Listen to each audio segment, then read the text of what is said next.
नमस्कार। उत्तराखंड समाचार में आपका स्वागत है। मैं कनक बिष्ट। सबसे पहले मुख्य समाचार। प्रदेश के नैनीताल, चंपावत, बागेश्वर, अल्मोड़ा के जंगलों में लगी आग, नियंत्रण में स्थिति, कई शरारती तत्वों को हिरासत में लिया।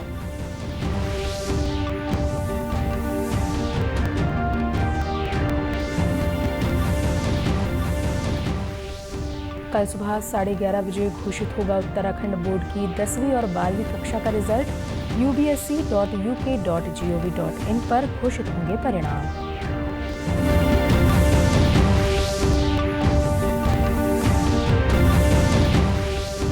प्रदेश में बढ़ते डेंगू और चिकनगुनिया के मामलों को देखते हुए स्वास्थ्य विभाग ने सभी जिलों के लिए जारी की गाइडलाइन।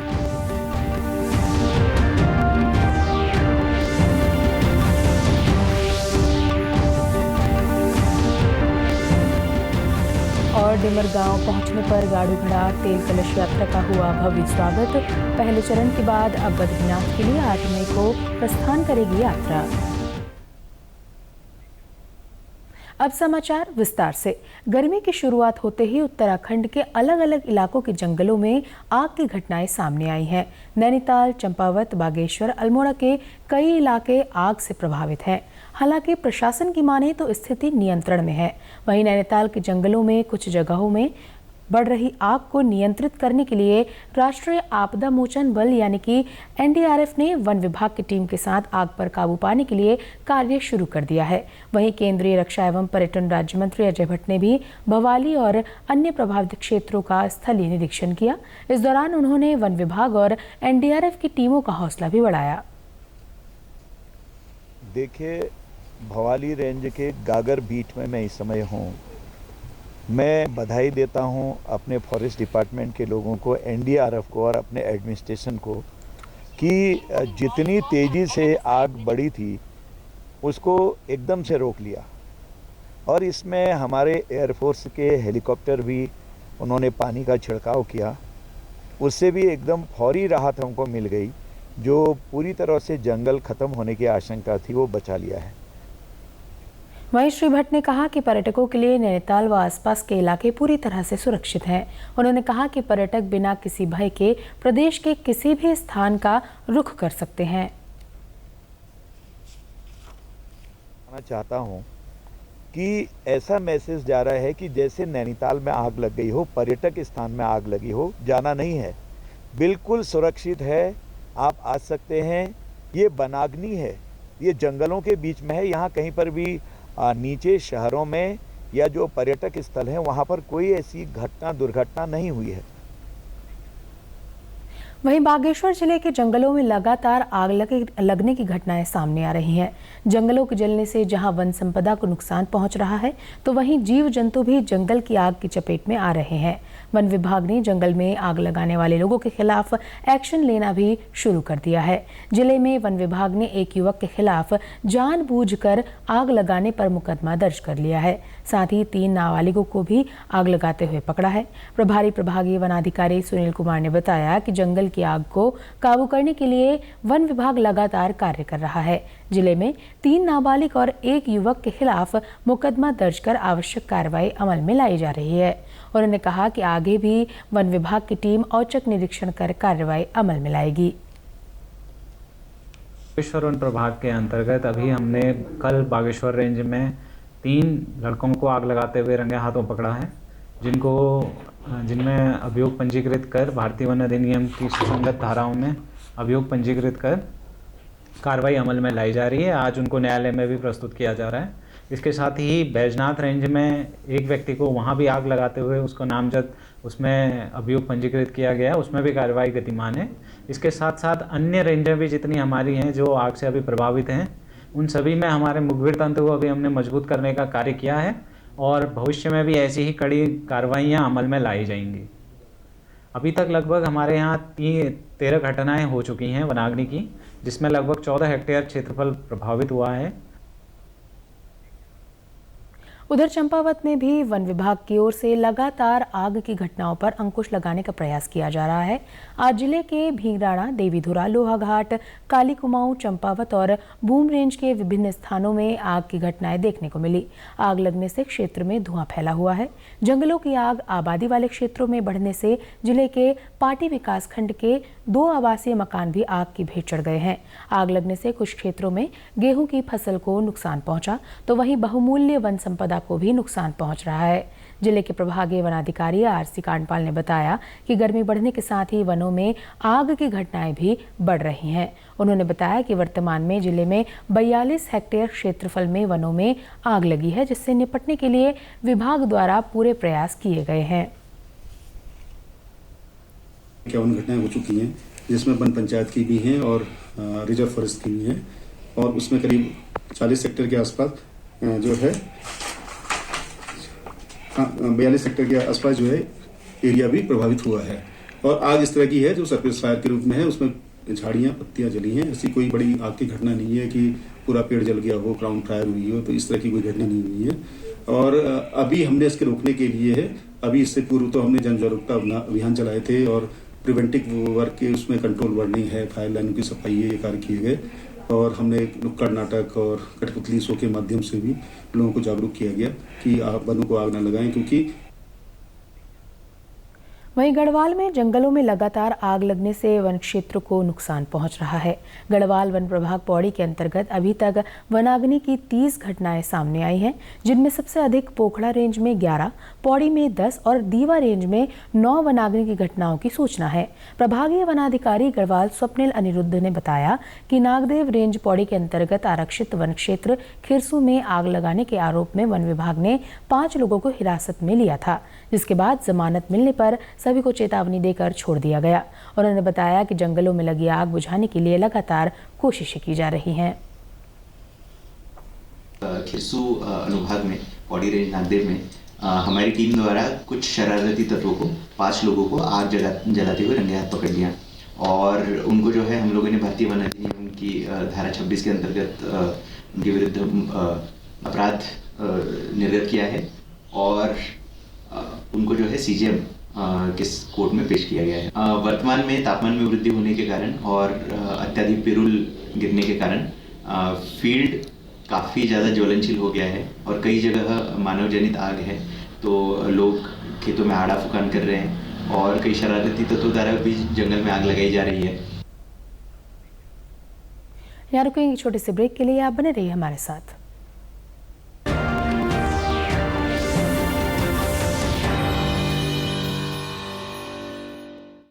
तुझे तगड़ा इंसेंटिव मिला है, क्या प्लान है? सोच रहा हूँ गवर्नमेंट सिक्योरिटीज में इन्वेस्ट करूँ। बिल्कुल सही सोच रहे हैं आप। अब गवर्नमेंट सिक्योरिटीज में इन्वेस्ट करना आसान हो गया है। पर कैसे?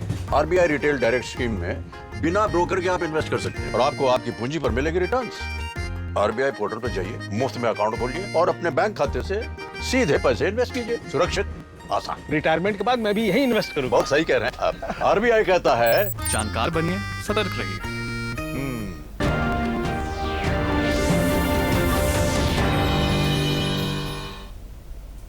ब्रेक के बाद एक बार फिर आपका स्वागत है। उत्तराखंड बोर्ड के 10वीं और 12वीं के छात्रों का परीक्षा फल कल सुबह 11:30 बजे घोषित होगा। अंक सुधार द्वितीय का परीक्षा फल भी इसी के साथ जारी किया जाएगा। इस साल उत्तराखंड बोर्ड 10वीं की परीक्षा 15 फरवरी से 13 मार्च और इंटरमीडिएट बोर्ड परीक्षा 27 फरवरी से 16 मार्च 2024 के बीच हुई थी। इस साल 2,10,354 विद्यार्थियों ने उत्तराखंड बोर्ड की 10वीं और 12वीं की परीक्षा दी थी। उत्तराखंड बोर्ड रिजल्ट 2024 के लिए ऑफिशियल वेबसाइट ubsc.uk.gov.in पर छात्र अपना रिजल्ट चेक कर सकते हैं। निदेशक सभापति महावीर सिंह बिष्ट ने सभी छात्र छात्राओं को शुभकामनाएं दी और माता पिता से आग्रह किया कि बच्चों के नंबर कम आने या फेल होने पर उन्हें डांटे नहीं, बल्कि उनका मनोबल बढ़ाएं। उत्तराखंड बोर्ड के वर्ष 2024 की बोर्ड परीक्षा फल 30 अप्रैल को प्रातः 11:30 बजे जारी किया जाएगा। उत्तराखंड बोर्ड की 10वीं और 12वीं में कुल 2 लाख से अधिक बच्चे सम्मिलित हुए थे और इन बच्चों का रिजल्ट हमारे शिक्षकों के अथक प्रयास से और बोर्ड के कार्मिकों के मेहनत से ये बहुत कम समय में तैयार किया गया है और उत्तराखंड के इतिहास में अभी ये पहली बार है कि हम अप्रैल 30 तारीख को रिजल्ट घोषित कर रहे हैं। आगे भी हमारी कोशिश रहेगी कि हम रिजल्ट और जल्दी घोषित करें, ताकि बहुत समय तक बच्चे रिजल्ट की प्रत्याशा में घर न बैठें और वो स्कूल में जल्दी से आ जाएं। तो मैं जो 30 अप्रैल को रिजल्ट जारी हो रहा है, मैं अपने सभी बच्चों को शुभकामनाएं देता हूं और उनके अभिभावकों से भी मैं यही अनुरोध करूंगा कि रिजल्ट जैसा भी होगा वो बच्चों को प्रेरित करें। राज्य में बढ़ते डेंगू और चिकनगुनिया के मामलों को देखते हुए उनकी रोकथाम और उपचार के लिए स्वास्थ्य विभाग ने सभी जिलों के लिए गाइडलाइन जारी की है। इसके तहत सभी जिलाधिकारियों और सीएमओ को 20 महत्वपूर्ण बिंदुओं की गाइडलाइंस जारी की गई है। स्वास्थ्य सचिव डॉक्टर आर राजेश कुमार लगातार डेंगू और चिकनगुनिया की रोकथाम के लिए समीक्षा बैठकें कर रहे हैं। स्वास्थ्य सचिव डॉक्टर आर राजेश कुमार ने कहा, डेंगू एवं चिकनगुनिया रोग एक मच्छर जनित रोग है जो कि कूलर, फूलदान, गमले, खुली पानी की टंकी, पुराने टायर, एकत्रित कबाड़ जैसे स्थानों में जमा पानी में पैदा होते हैं। उन्होंने कहा कि डेंगू रोग की रोकथाम के लिए जन सहभागिता अत्यंत आवश्यक है। देखिए, जब भी बारिश के पहले 2 शावर्स होते हैं तो स्वास्थ्य विभाग इमीडिएटली अलर्ट मोड पे आ जाता है और डेंगू और चिकनगुनिया का जो एसओपी जारी करने के पीछे तात्पर्य है वो बेसिकली प्रिवेंटिव मेजर है और इसमें कहते हैं कि prevention is better than cure. तो इसलिए हमने एसओपी सभी जारी कर दिए हैं, नगर निगम को भी जारी कर दिया है, समस्त डीएम्स को भी जारी कर दिया है, सीएमओस को भी कर दिया है, बाकी दूसरे डिपार्टमेंट्स को भी हमने एसओपीस हमने जारी कर दिए हैं। और इसमें हमने जो एम्फसाइज़ किया है वो सोर्स रिडक्शन पे एम्फसाइज़ किया है, जो एक प्रिवेंटिव मेजर है। भगवान बद्री विशाल के विग्रह पर नित्य महाभिषेक में प्रयोग किए जाने वाला तिलों का तेल गाड़ू घड़ा तेल कलश यात्रा के जरिए नरेंद्र नगर से चलकर कर्णप्रयाग होते हुए डिमर गांव पहुंच गया है। इसके साथ ही शोभा यात्रा का आज पहला चरण पूरा हो गया है। शोभा यात्रा के डिमर गांव पहुंचने पर लोगों ने गाड़ू घड़ा तेल कलश यात्रा का भव्य स्वागत किया और भगवान बद्री विशाल का आशीर्वाद लिया। आपको बता दें कि बद्री विशाल के कपाट 12 मई को खुलने वाले हैं। बद्रीनाथ धाम के पुजारी राकेश कुमार डिमरी ने बताया कि तेल कलश को श्रद्धालुओं के दर्शन के लिए डिमर गांव के लक्ष्मी नारायण मंदिर में खाड़ू देवता के समीप रखा गया है। दूसरे चरण की यात्रा डिमर गांव से बद्रीनाथ के लिए 8 मई को प्रस्थान करेगी। जी के अभिषेक में प्रयुक्त होने वाले तिलों के तेल का घड़ा तेल कलश गाड़ू घड़ा नरेंद्र नगर टिहरी से चलकर ऋषिकेश श्रीनगर होते हुए कर्णप्रयाग होते हुए डिम्बर गांव पहुंचा है और डिम्बर गांव में प्रथम चरण की यात्रा यहां पे समाप्त और भक्तों के लिए दर्शनार्थ इस तेल कलश को यहां लक्ष्मी नारायण मंदिर में खांडू देवता के पास रखा गया है। इसके पश्चात 8 तारीख को दूसरे चरण की यात्रा प्रारंभ होगी। वहीं डिमरी धार्मिक पंचायत के केंद्रीय अध्यक्ष आशुतोष डिमरी ने बताया कि किस प्रकार विभिन्न पड़ावों से होकर 11 मई की शाम यात्रा बद्रीनाथ धाम पहुंचेगी, जिसके बाद 12 मई को संपूर्ण विधि विधान के साथ बद्रीनाथ धाम के कपाट श्रद्धालुओं के लिए खोल दिए जाएंगे। देखो, प्रमुख बात यह है कि गाड़ू घड़ा की एक परंपरा है, एक पौराणिक मान्यता है। टिहरी नरेश के राज दरबार से चल करके गाड़ू घड़ा जिसमें तिलों का तेल परिपूरित करके रखा गया है, महारानी साहिबा और वहां की सुहागिन महिलाओं के द्वारा इसमें तिलों का तेल भरा गया है। ये तेल कलश एक शोभा यात्रा के साथ बद्रीनाथ धाम के पुजारी समुदाय डिमरियों के द्वारा डिमरी पुजारियों के द्वारा बद्रीनाथ धाम पहुंचाया जा रहा है। श्री बद्रीनाथ डिमरी धार्मिक केंद्रीय पंचायत के प्रतिनिधिगण 2 चरण में शोभा यात्रा के तहत इसको बद्रीनाथ पहुंचाएंगे। आज पहले चरण में डिम्बर गांव बद्रीनाथ धाम के पुजारी समुदाय का मूल ग्राम है डिम्बर गांव पहुंच रही है। लक्ष्मीनारायण मंदिर में इसको 7 मई तक दर्शनार्थ रखा जाएगा। 8 मई को द्वितीय चरण की यात्रा के विभिन्न पड़ावों के तहत 11 मई को तेल कलश गाड़ू घड़ा बद्रीनाथ धाम पहुंचेगा। अन्य आदिदेव गुरु शंकराचार्य के डोली प्रधान अर्चक रावल जी और सब लोग 11 मई को बद्रीनाथ पहुंचेंगे। 12 मई को जैसे ही प्रातः 6 बजे शुभ मुहूर्त में भगवान बद्री विशाल के कपाट आम श्रद्धालुओं के दर्शनार्थ खोले जाएंगे। गाड़ू घड़ा तेल कलश भगवान बद्री विशाल के गर्भगृह में डिमरी पुजारियों द्वारा स्थापित कर दिया जाएगा। प्रदेश के समाचारों में बस इतना ही। चलते चलते मुख्य समाचार एक बार फिर। प्रदेश के नैनीताल, चंपावत, बागेश्वर, अल्मोड़ा के जंगलों में लगी आग, नियंत्रण में स्थिति, कई शरारती तत्वों को हिरासत में लिया।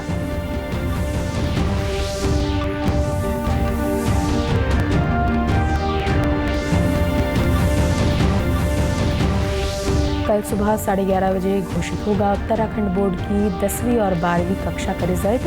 ubsc.uk.gov.in पर घोषित होंगे परिणाम।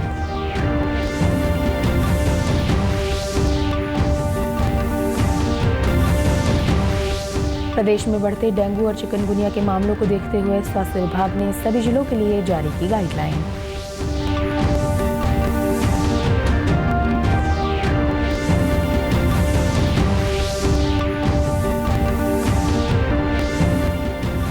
और डिमर गांव पहुंचने पर गाड़ू घड़ा तेल कलश यात्रा का हुआ भव्य स्वागत। पहले चरण के बाद अब बद्रीनाथ के लिए 8 मई को प्रस्थान करेगी यात्रा। प्रदेश से जुड़ी अपडेट्स के लिए आप हमसे सोशल मीडिया के माध्यम से भी जुड़ सकते हैं।